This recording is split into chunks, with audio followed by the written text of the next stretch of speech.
Hey guys, thanks for joining us tonight from our house to your house. Yeah, we're so glad to be with you. We're hoping that you're in for that you're able to join with us and interact. We're going to give you a chance to get online and see what's happening tonight from our house. Yeah, invite your friends to join with us tonight. We have a very special guest. I hope you were with us last week with Bishop Steve Yates. I thought it was a great time. We covered some real, raw, relevant issues. Yeah. And so tonight we're going to do it with a little more finesse and a little more beauty. We have a little more beauty tonight. Thanks. But let me just say this, that I know the 3 at 3 disappeared. People are looking at that. I don't know what happened with that. I had multiples, and I think I deleted one, and so they must have both went at the same time. Man. But it was one of my best 3 at 3, so I feel really bad. So I'll just do it again next week. So how about that? Just that do works. that Sure. next week. So we had a great week this week. We met with local pastors. About 20 of us met on Thursday over at First Baptist and had some real good conversations. Talked about what we can do as we move forward with this whole thing of inequities and justice and racism, which is a big thing in the world and a big thing in our county. I mean, when you look at the history, I've just been amazed at the things that I'm learning. But if you have questions tonight, we have lovely Tanya with us. Hey. Hi, Tanya. Hi. And this week and Monday in our staff meeting, I just ask you to share your experience with the color being black, growing up, and even not just growing up, but here at the Father's house in Leesburg, and you shared some very special things with us, and so I'd like you to kind of just share some of those again with you, and I'm trying to get online. Okay, I'll help you. All right, and I would like to add that it's so important to get, I can think all day long what I think it must be like to be Tanya, but I can't, right? So that's why we're trying to say, tell us, Tanya, your experiences, struggles maybe in the past or things you even deal with today that we don't even realize. And we're really doing this for learning and growing. So you may not agree with everything that's going on right now out there in the world, and that's okay. But what it has done is brought to the forefront the importance of understanding each other. Yes. We live different lives, but we don't live different lives. We're entwined in our lives, but we have different perspectives. So that's what we're here for. We want to chat about it and you share your experiences. Yeah. So I'm on now, so thank you. If you have any questions or anything you'd like to say, please let us know. A lot of people saying hi, TT. Hi. So it makes you feel Hi, good. guys. So and thank you for allowing me to share on Monday and then again to share today because I'm relatively quiet, relatively happy. So you probably would look at me and not think that I've had any kind of experiences with racism, and I'm not very vocal about things, and even when they happen, I just kind of deal with them, and so this is really good that I get the opportunity to just kind of to share that. So when we talked in staff, I kind of started with where growing up, and I grew up in Arkansas. I'm a military brat, so were you born there? No, I was born in Arizona. Okay. So we moved there when I was 8. We moved to Arkansas, and I remember we moved there from Austin, Texas, which if you went to school in Texas, the only state was Texas. Like, there was no other state in the world. Yes. So when my mom says, "Oh, we're moving to Arkansas," I'm like, where in the world is that? That's not even a real place. But we moved there when I was 8 years old, and it's a military town, so we were the town itself. Jacksonville is pretty diverse because of the military base.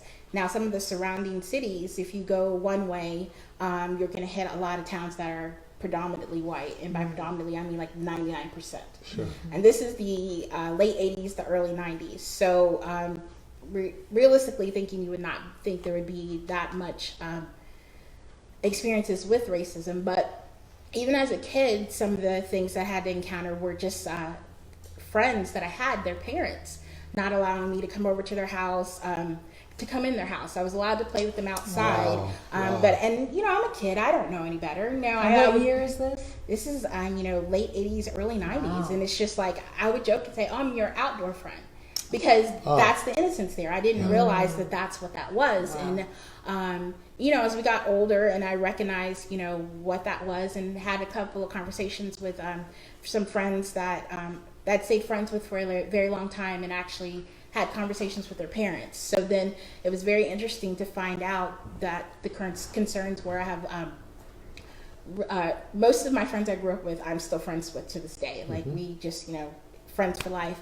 And there were some concerns about interracial dating, which is very interesting because where I grew up in, in the 90s, a black man dating a white woman was a big thing. A black woman dating a white man was not a thing at all. Like it was a no-go. So that was a fear of some of the parents of guy friends that I had that were white. They were concerned that their son would want to date me. Oh. Not even an option in my eyes. I mean, this is my friend. I've known him since I was 8 years You're old. like, So no. yeah, like that was not even a consideration. But they didn't know that, and so that was just kind of things there. And then as I got older, I started working at Walmart when I was 18 years old.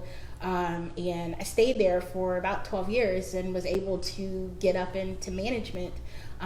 So that was interesting in itself because I was assistant manager for a long time. And I remember my very first assignment was to go to this store in Pine Bluff.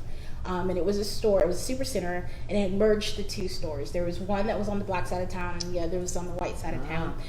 So they got rid of those two Division I stores and merged it into a super center. So people lost their jobs. It was whoever's the best performing at whatever store got to keep their job.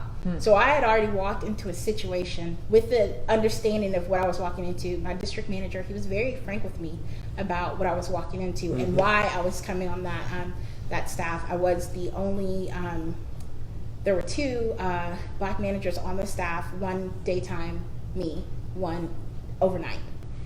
So I did understand why I was being sent there. And so just in encountering some of the customers there, I mean, I've had customers cuss me out. I've had a few that probably could have gotten way more physical than it probably did.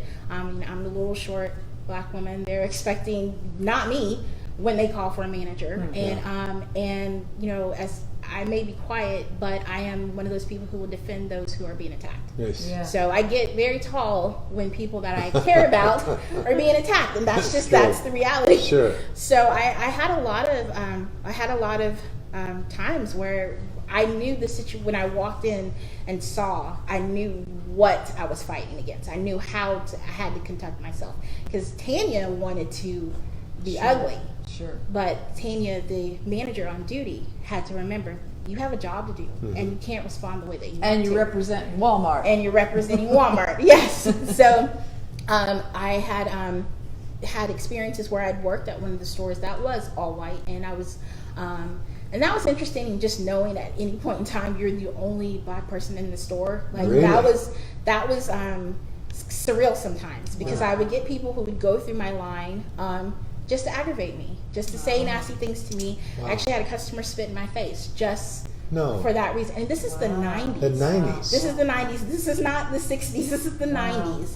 And so those were things that, that happened and, very easily could have hardened me and probably in a lot of ways did. I mean, honestly, sometimes I look back on some of the situations I've been in my responses with dealing with people following me around stores and getting literally following me around stores. So because you're black? Yes. So if did they know you were the manager? No, she's talking about other just stores. I'm talking about shopping. I'm sorry. You're out and about. Yes, I'm out and about. Yeah. Like we better keep our eye on her. Yes. So if you ever go shopping with me, it's funny. I will always, if I pick up something, I will always take it back to where it belongs. That's not the retail in me. That's the I don't want to get to the door and someone think I've stolen something. Wow. Yeah. See, these are the things we're talking about that you live with. I don't know if you live with this. I still do this now. Yeah. Nobody's making you, but it's kind of a thing like I'm gonna make sure that nobody has any reason to think that I'm not full of integrity and that I would be taking something. I mean, that's so weird to think that you have to process that before you go out and try to go to the store. Yeah, I mean, and you know, maybe Wow. I'm being overly cautious, but I've had enough situations where something has happened, something has been said, or I've turned and confronted the person that was following me. I always speak to people in stores because I want them to see me and see that I see them, so that Oh. we know Wow. what. Yeah, so I always do that. I mean, people think I'm being nice, but no, I just want you to know that I see you, and I see you seeing me. So let's have that understanding. So what do you say to somebody who's following you around? I'm like, I'll ask him, I like, do you see like you. this? Like, you know, sometimes I'll make a joke, like, do you like this? Is this a good color for me? Or do you think that I work here? Because, you know, sometimes that Right. happens. Yeah. You know, I may have on a shirt that looks like I Right, should be right, working at right, Target. right. I'm like, oh, do you think that I work here? I don't. Your but khaki I- pants yeah, and your red shirt. Exactly. But, like, no, I would love to help you, but I want you to know that I see you. So that has happened. But, I love the line that you said to the one guy. You told him your degree and everything. oh, yeah, so security guard, you know, and I was being smart, and that's fine. But I have a degree in criminal justice. I do. And so when he was following me around, I had to turn to him and I had to say, I have a degree in criminal justice. I know what you're doing. I have done this. Wow. And doing it wrong, you know, because I shouldn't be able to notice you. Right, right. If you're doing your job right, I should Wow. not be able to notice Yeah. you. And so that was, you know, every once in a while your flesh gets the better Well, part I of can you. imagine. Yeah. Now, if you have a question for Tanya, please let us know. I mean, we're all trying to learn. I mean, Yeah.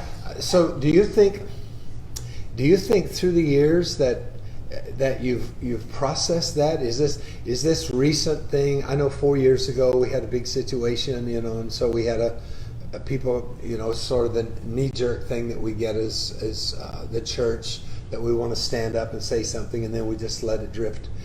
Has this latest issue of racism, has it caused old things that you thought that you didn't have come back up, feelings that you would have? Yeah, definitely that fear of. So I drive the speed limit all the time, which aggravates some people because I drive slow. But I honestly have that fear. I don't want to be pulled over. I don't think all cops are bad, not in the least. No, but of I course. don't know who I'm How going to they're gonna encounter. think, yeah. Right, and I don't Yeah. want to ever be in a situation where I've got to Yeah. explain my way out of something, where and the person that I'm talking to is not listening to what I have to Yeah. say. Yeah. I don't want to come off as threatening, but I don't want to feel threatened either. Yeah. And so I do try to, for me, that's my decision that I made, that I try to drive the speed limit and do certain things because there is a fear there. I have been pulled over. I have been harassed. These things have happened Yeah. to me. So, you know, you make decisions so that you don't have to encounter them. Well, we appreciate you being a law-abiding Yeah. citizen anyway. There's a And little not- bit of the criminal justice in me Right. too. Like I know better. Yeah. And so, yeah. So tell us a little bit about. There are a few questions we can look through in a moment, but tell us about. So even today, you know, getting Tanya, you go to a white church and you work at a white church, and Yeah. you're the only Black person on staff at that white church. I mean, what's all that about, and how do you process all of that? I mean, you know, I have people who say that to me, and I always say, I don't go to a white church, I have a white pastor. And which is the truth. I'm Yeah. not telling the tale. But No, I am white. yeah, you are. Yes. And I am the only Black person on staff, and that is a reality. And that's not something that, you know, I don't ever feel like I'm on the staff because you need a Black person. Right. I never feel that way. And I feel like no one in the congregation would probably think that. But that is conversations that I have with people because I did, you know, I grew up Church of Christ. So our church, thankfully, was diverse where we lived at. But I have been to churches that were all white or all Black. And so, but not everybody has that mindset. Right. And that's unfortunate because I feel very blessed that my circle of influence is very diverse. And so, and that makes it easier for me to navigate through some of those very uncomfortable situations where I know or people are, you know, for lack of a better term, ignorant. Yeah. But I have friends that I can draw from and understand and have those hard conversations. I mean, these last 2 weeks have been really struggling for me. I know it's not a word, but you know, because I've had conversations with my friends because they know they can talk to me. But they're conversations I don't want to have. You don't want to have them with me. I don't want to have them with you. Sure. You know, because I don't want to say something to make you feel like you can't ask me. Right. But I don't want to close that door. But at the same time, I jokingly said at staff the other day, I was like, so this week I'm race relations. That's a thing. That's but like I said earlier, we're trying to see each other's perspective, right? And heaven is going to be multi everything, right? So when there are separations here, it's like, wait a minute, we got to get used to, especially other believers. We're going to spend eternity with other believers too, right? Yes. So we want to try to get along with that, and we don't have our own section in heaven. No. We don't. I was watching another conversation with our friend Casey Treat and a couple of ladies that attend his church, and the one girl said, look, it is difficult to be the one everyone's asking the questions of, understanding why, but she said, be careful how you search, but Google's got some answers too about how, well, I said be careful how you search, but in other words, she was feeling the responsibility of being the answer woman for all of these questions, and that's got to be a little stressful and a little tiring as well. But our heart is, you know what, Tanya, give us your perspective so we can be better communicators, so we can be better understanding that, even if a person declares, I am not a racist, I don't have a racist bone in my body, I treat everyone equally. That's the perspective of that person. Right. There may be hidden things going on that I never knew you had to deal with. You know what I mean? That in this day and age that you would have to deal with that, but it exists. So Alex said something here that he said his biggest confrontations with racism has been in the church. Yeah. Yes. Well, and yes, because, and I think it is because, and this is something that I've struggled with, and PT, I've talked to you about this, is people who don't know church people perceive the love your neighbor as a weakness. And so then they try you, for lack of a better word. I remember I was volunteering, when I had my community organization, or my community involvement life group, and I was volunteering for the Father's House. So had Father's House t-shirt on, had my ladies with me that were volunteering, and I remember volunteering with this lady, and she was just nasty, and she was hateful, but she was nasty and hateful to everybody. Like, let's just be honest. So I made the decision as leader that I was going to work with her, because if anybody was going to deal with this, it was going to be me. But then her hatefulness turned racist. She accused me of stealing like these huge baskets. Like, to the point where I'm like, lady, where am I? I hope she doesn't come to church anymore. No, she didn't. No, she wasn't at our church. This was not at the church. Let me just be clear. The church, we were doing something. We were in our community, and we were representing the Father's house. Now, Tanya wanted to respond in a totally different way, but I had TFH Loves on my t-shirt, so I couldn't do what I wanted to do. But I just remember this woman in my face and thinking, she probably thinks my response, because I'm not responding to her with the aggression that she's responding to me with, she's probably looking at that as a weakness, where I look at it as a strength. Sure. Because I could self-control, have been girl. very ugly with her. Yeah. Been justified. Wow. With people standing around, and everyone knew there's no way I could have stolen. I mean, these baskets were huge. Wow. But it was just, Crazy. that was when Jesus took over and Tanya exited, because I would not have responded that way without God. So, Pastor Tim wanted you to relate your, I don't know if you saw it there or not, but I have not seen any of these. He said, will you talk to us about your perspective on the Confederate flag, the rebel flag? What kind of like what you shared on Monday with us? Yes, so I shared a story about a friend, a very close friend. We've been friends since I was 8 years old, and I'm still friends to this day, one of my very best friends. But that friend has a Confederate flag in his house, and I don't go in the room that the flag is in. And we've had conversations about that flag, and of course the response is, this is my heritage. But I don't see it that way. And that is, to me, every time I look at a Confederate flag, it is a sign of oppression. It is a sign of slavery. I mean, let's call that what that is. That is a sign of slavery. That is the people who stood behind that flag in the Civil War. They wanted me to be enslaved. I would not be sitting here if they'd gotten their way. I would not be able to have a conversation with you. I may not even exist. You just, but that, to me, when I look at that, I always think, I could not have the life I had if they had won. Yeah.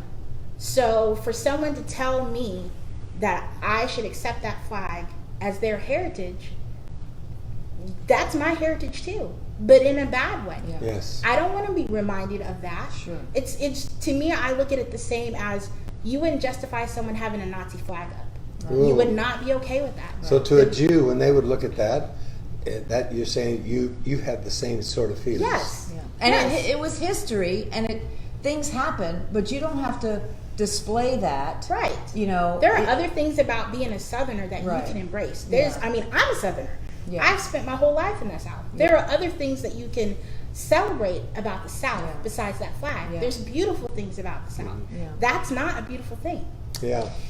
When I was with the pastors this week in this meeting, I said to them, we all tried to dialogue, and I said, part of the problem of being a white person is, especially if you're a Christian, a believer, you don't want the words that you say, you don't want them to be perceived as something that would offend. Right. Because I think sometimes, as honest as we can with our conversation, that when we say something, that it could be in fits. But I think we have to get beyond that. Right. And we have to accept that if I were to say something that would offend you, you would be able to say to me in freedom, that really hurts. Right. Or that really feels Yeah. bad. Right, because we have that relationship. You have to have, you can't have a conversation about race with someone you don't have a relationship Right. with. Yeah. There's no way, because Yeah. you will not be able to, you will come off a certain way, and it doesn't matter what your intent was. You didn't earn that right to have that conversation with me, and I didn't earn that right to have that conversation with Right. you. Because if not, there's a lot of assumptions. Exactly. Yeah. I don't know if you guys got a chance to watch it or not, but I saw a interview with Carl Lentz and T.D. Jakes, and it was really good, and he was very honest and open, and they're friends. And so they trust each other in talking to each other and asking different questions. And T.D. Jakes said something that I never thought of in a million years. He said, let me tell you something that you probably never thought of. He said, holidays are kind of odd. He said 4th of July is like the weirdest holiday for Black Americans. He said, I love America. I love the USA. I'll eat your hot dogs and I'll watch your fireworks. He said, but at the time, what was it celebrating? Independence for white people when Black people were being enslaved. We're not free. So he said, for me, it's not a celebration of freedom. Right. So I never, ever in a million years would have thought of that, right? So he brought something up to say, okay, now I have a different perspective and I understand. So I think that what we're trying to generate is a thought process that says, let me not only look through my glasses, the ones I've always worn and always seen things a certain way, but let me get close to my sister Tanya and say, help me to understand these things that that I would have never known or experienced or anything like that. And again, I'm saying maybe America, maybe we get to process and we get to grow and we get to learn and there is something that happens for the good out of this. And I think it's like I was talking to the pastors on Thursday, and I said, it comes back to the quote that one of the young pastors, one of the young Black pastors in town, Ryan, gave me, that distance creates suspicion. Yes. But proximity creates empathy. That's so good. So I said, there were several Black pastors, and I said, I don't know all of you, but I know John Christian, I know Danny Williams, and I know Steve Frontier. So when I talk to them, they know me, my heart, and I know them. So that makes a difference. Because there's no way, and in our conversation, John Christian said something that just cut me to the heart. He said, we, all of the white pastors, he said, we have Black, he said, often we come to your church, but you don't come to our church. And he said, just without the invite, he said, even with the Black History Celebration in March, I think it is, Black Legacy History, one of the others. He said, I put out all these flyers, all these invitations, And then he looked at all of us and he said, not one of you white pastors showed up for anything. Yeah. So I told him in front of the pastors, I said, John, I apologize. I should have been there. We're friends. I should have been there. But I know we all feel like, well, we're just so busy. But if we're going to change this, as Apostle Danny Williams said, 4 years ago we had a meeting at First Baptist. We said we're going to do something about this. And he said, we kicked the can a little bit, but we didn't do anything else. And he said, I'm too old to keep kicking the can. Yeah. If this time it doesn't change, don't invite me back to another meeting. And I think that's sort of where I feel, and so I apologized to him, and I said I'm going to do my best to get our church outside of our four walls into some of the other churches. So it's not just Pastor Terry's showing up, because that's the pastoral thing to do. Right. But we as a church, we're not, we're predominantly white. I wish we had more color than we do. And I wish we had more wonderful people like you to hire on staff. We don't hire somebody because they're black. We hire somebody said, you're one of the smartest ones we've got. And so so that's good. So we didn't hire you because of your color, but because you're one of the smartest ones we have. But what I'm saying is whoever that was. is John. As people. Yes. So he's one of your biggest fans, right? Yes. So I think I'm saying to all of us, Father's House, I want us to be intentional, especially with our kids, of reaching out and letting them experience. It just broke my heart a while ago when you just said, I guess I'm your outside friend. Yeah. And that has to affect you some way. You may sweep that under the rug, but if I told Pastor Tim today that we were talking, I said, 10 weeks of being cooped up and the economic problems and all that, this was like a perfect storm for people to get outside and just because they're angry, just do anything. But I'm just thinking, and I appreciate what you're saying so much. Let me ask you this. What can we do? All right, so I'm putting you in charge of race relations tonight for the Father's House. Right. Just look into that thing and give us some things that we can do to maybe help. We can't do it overnight. It didn't happen overnight. And I know a lot of people saying, I can't believe you're talking about racism again, because a lot of people, they want the church to address it one or two times. I heard all the pastors, regardless if they're white or black, in this meeting this week say, the church has got to raise up and be the church. We've got to speak for the unborn. We've got to speak for the unborn. We've got to speak for Black Lives Matter. Yes. We've got to speak for Blue Lives Matter. Yes. We've got to speak for all lives matter and not get to that thing where somebody says, I heard Black Lives Matter, but all lives matter. But what I heard them say is that when you're listening and in the midst of all that, we as a church need to stand up for what is right. Yeah. Right. Justice is right. And standing up for the unborn, standing up for those that are standing up for our police officers. The other day someone said, after Pastor Steve said, the thing I fear is to get shot, one of the police officers said to me with tears in his eyes, that's what I fear every day, getting shot. So would you look into that camera and bring some sense to helping us to do some things that might help you and might help our city at a time like this? I think the biggest thing is to have those uncomfortable conversations. I don't know about you, but this is not like, this is not the most comfortable. I haven't been comfortable in weeks. I'm just going to be honest. But you have to look at your circle. If you don't have someone in your circle that you can ask questions to, and they won't feel offended, they won't feel like you're insensitive, they won't have a conversation with you, that's a problem on your end. Because your circle is not diverse enough. Wow. And that's even true for me. I try to be very intentional about things that I do, things that I read. I'm reading right now the Third Option. I thought it was by Miles McPherson. We got that book for free when we went to Christ Fellowship, and it sat on my shelf for a couple of weeks. and I kept saying, I'm going to get to it. I started following him on Instagram, and then I opened the book finally a couple of weeks ago, and I'm glad I did, because even in me, I looked at some things that were inside of me that I needed to tweak, that I needed to fix, that I needed to look at. I mean, we're all the same and we're all different. Right. And we need to celebrate our differences. Yeah. It's okay that we're different. It's amazing that we're different. I feel very blessed that I was born black. Mm-hmm. I thank God that I get the opportunity to be a black woman at this time, this city, at this age, to be able to do the things that I'm able to do. Yeah. And I even feel like I look for opportunities for people to come to me and come to me with ignorance. I'd rather you be come to me ignorant, because you're teachable.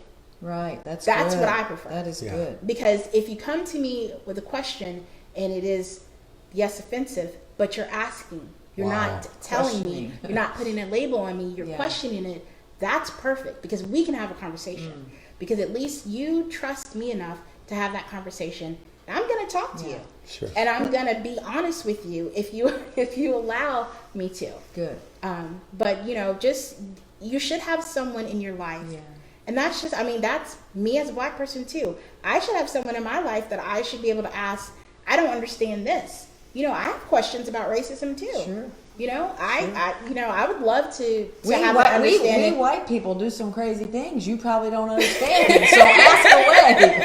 But I like that I can go and ask people. Yeah. And then the other thing is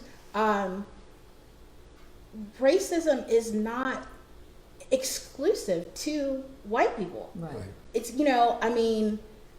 let's be honest, there are people of other races who will look at me, not knowing me, judge me, see my hand gestures, because I talk with my hands. If I'm having fun or if I'm getting aggravated, I can be loud. They've already judged me. They've already labeled me as someone who they should be afraid of. It's not exclusive to white people. Yeah. What I was going to say was, I asked Steve and Shanita, we were with them last week, we went to dinner and we were just chatting about some things, and I said, help me to understand this, because this is a question that I've had. So if people want to be equal in different things, in which we are equal, but I'm saying they're fighting for that equality, I said, well, then why are there such factions or separations? For example, why are there Hispanic awards? Why are there the Black Entertainment Awards? Why are there things that separate on purpose when, if you'd say, well, these are the white awards, it would probably raise a lot of eyebrows. Right. But he said something that I kind of processed it myself, because I said, well, let me think. I'm a woman, and I want to be considered equal, especially equal pay for equal work, right? But I still do women things. We still have Unstoppable. We still have sisterhood nights. Right. But he said something. He said, well, when you're part of a bigger picture and you're not celebrated by the bigger picture, you tend to say, well, let's celebrate ourselves, because they're not celebrating us. And that just made so much sense to me. So instead of seeing it as a separation, it was like, well, hey, nobody's celebrating us, we'll celebrate ourselves. Right. My prayer and hope is that one day there won't be any of that. We won't have to separate it out and there won't be a necessity exactly. for that. Exactly. It's that phrase, go where you're celebrated, not tolerated. Wow. So Say it again. Yeah, go where you're celebrated, not tolerated. Yeah. I understand that. I've had that conversation, oddly enough, a lot the last couple of weeks. But these things were created out of a necessity. Yeah. Because if you look at the Black America, Miss Black America, why was that created? Well, look at the history of Miss America. Right. And it's spanned. I don't even know how long Miss America has been around. Unfortunately, I don't really follow pageants, so I don't know. But if you look at the history of that, you may have 1 or 2, 3 or 4. I mean, maybe if it's been around 65 years, you may have 6. I mean, you do the percentage on that. That's insane. So, it's necessary. But, I would love for things not to be separate like that. Well, That we would got to be pray great. and believe that's going to happen. Somebody on here said, it rolled past me, so I can't find it at the moment, but they said, are we ever going to get to the day where we're not labeling black, white, Hispanic, this, that? I hope so. But But I don't think we will. No, but that's what I'm saying. Yeah. I was going to bring up that, that Steve was talking about, I am human, Hueman. Right. And I don't know what their tagline was, but it was amazing. Paraphrasing was, we see the differences, but we celebrate. We see. How did it go? Help me if you remember. Basically, we know we're different. Right. We celebrate the differences, but we realize we're one. So yeah, I don't want to say I don't see color. I do see color. You have to see color. I want to see. I and love we you. all have color. That's the other thing. One of the and things in the embrace third it. option is that we all. He says we're all a shade of brown. Exactly. Yeah. Some of us are a lighter brown. You see that when you tan. Yeah. Some of us are a darker brown, and then when we're not in the sun, we get lighter. Yeah. We are all a color. We're Yeah. not. Nobody is clear. Yeah. Nobody is iridescent. Right. And so I mean but that's a reality. Beautiful hues. Yeah. But we celebrate those differences too. Yes. Can I tell you something? And of course, Jesus is white.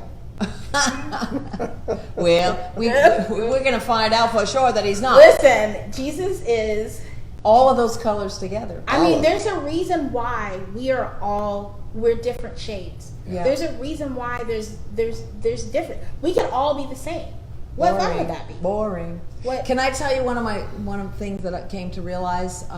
In high school, I played basketball and volleyball, and our coach was a great lady, and she was a black lady, and she was awesome, and I loved her.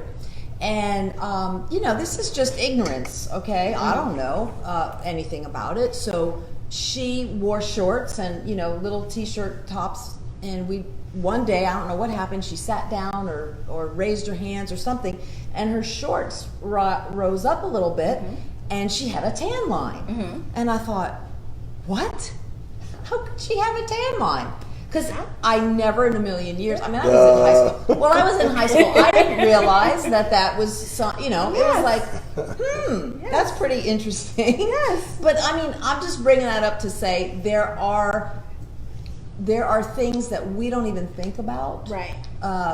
Anyway, whatever race we're talking about, why not find out Right. those amazing nuances and differences and celebrate those and not say, well, but you're different, so you're not good. That's what most people will think in their mind. But think about what you just said when you said she had a tan line.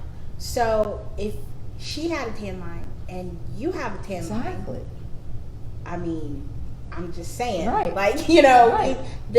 that's I am this brown right now because it's like 1,000,000 degrees outside. Right. If you check me out in the winter, I'm probably like this brown. Yeah. Like it changes. Sure.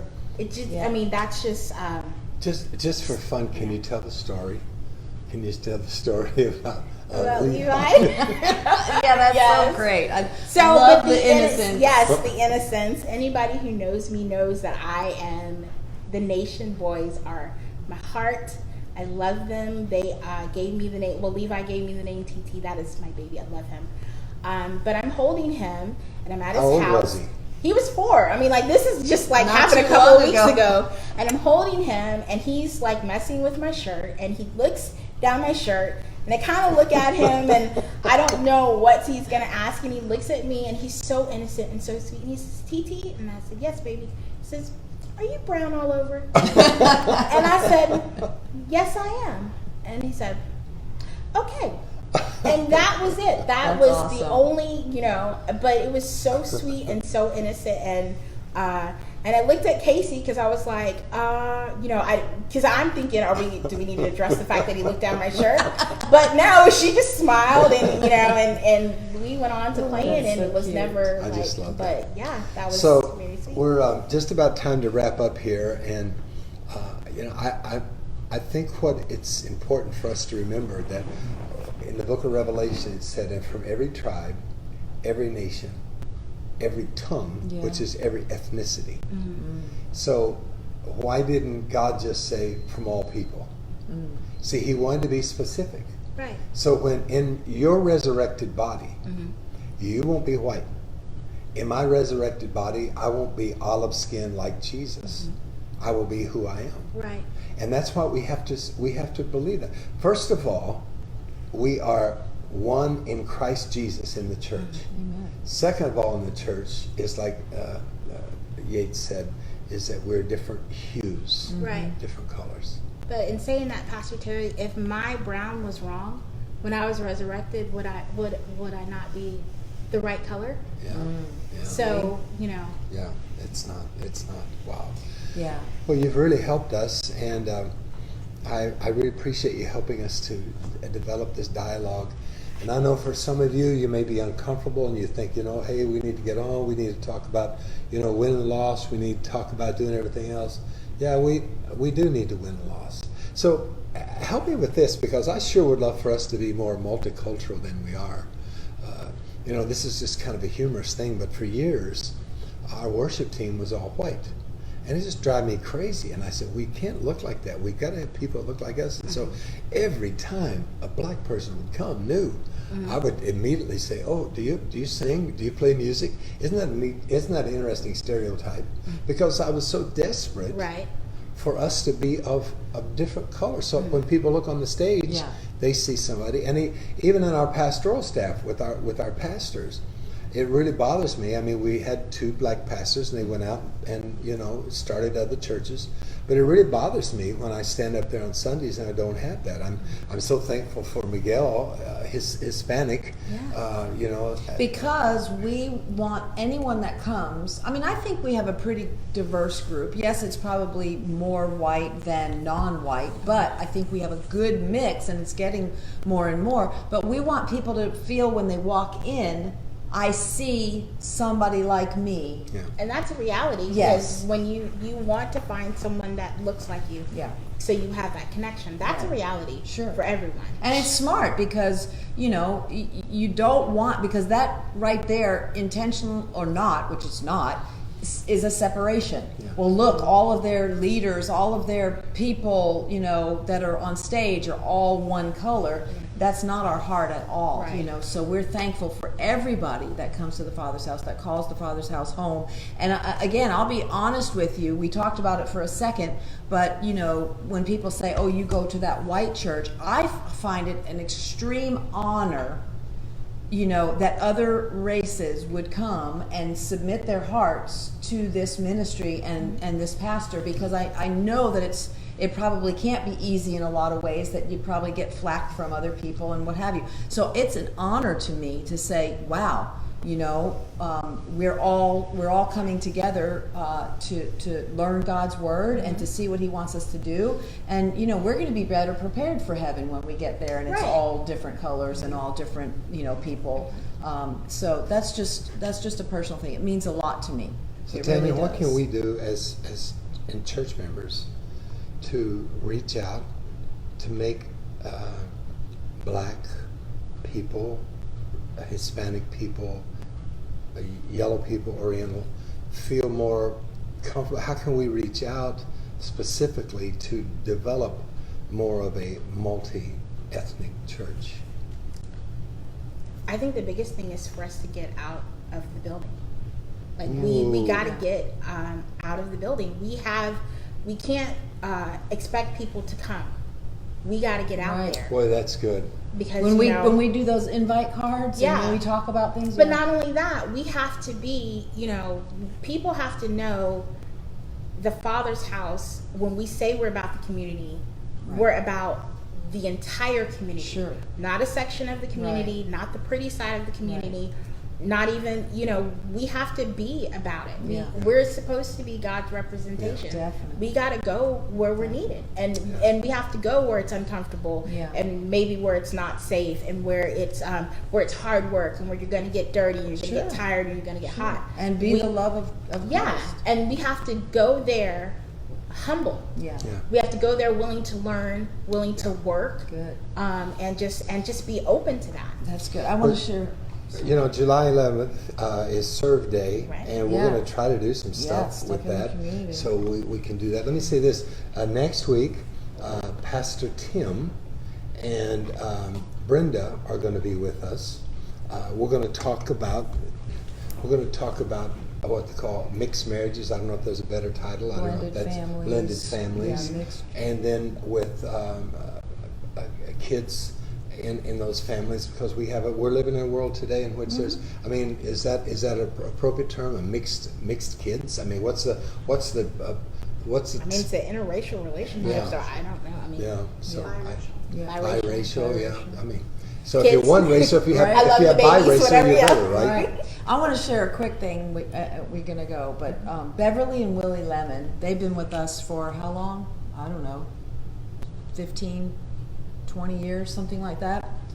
Great couple, been in this area for a long time. They're actually on our board of directors, African Americans, love them so much, such spiritual people, really have a heart for us.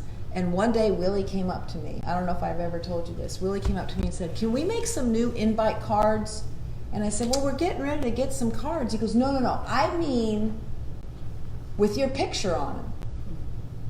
And I said, "What?" He goes, "Yeah, I want your picture on them so that when I hand it out, they can see that's my pastor." and I don't go to a white church, but that's my pastor. And I was like, "Wow, really?" And he goes, "Yeah, I really would like that." I never did it because we don't do our pictures on anything Right. anymore. But I just found that to be, just so heartfelt, and just loving and helping people to try not to see that kind of stuff. That it's sad when you have to worry about what you got to say and where you're going and how to explain and why to explain. I mean, you can't unsee color. That's, Right. you can't. That's good. And so embrace it because Yeah. you can't unsee it. Yeah. Like it's a reality. Well, we've had a lot of great listeners tonight, a good number, and so join us next week. We're going to continue this conversation with Pastor Tim and Brenda, and so I'm going to be praying for you. Don't forget Sunday. we got to Pastor Bishop. Bishop Yates is going to be with us, Yes. and it's going to be an unbelievable. We're going to tag team Sunday. Really excited. We're going to talk about what do you do when you feel so hopeless. I mean, you hope that things will turn around. You hope you get healed. You hope you get delivered, and it doesn't happen. So you want to join us. That's going to be really, really great. Let me pray for you. Father, I thank you for those that have watched tonight, and I ask you to help us, Lord, to first of all be your people, your church. And in your church, there are many types of people, colors, ages, and so let us be strong in that as we reach out to other people. I think you made us that way for a purpose, for such a time as this. And we thank you, Lord, for the city pastors that met this week. We ask you to help us to be leaders in the same way. In your name, amen. Thank you again for joining us. Thank you, Tanya. Thank you for Amen. having Love me. you, sister. Ooh.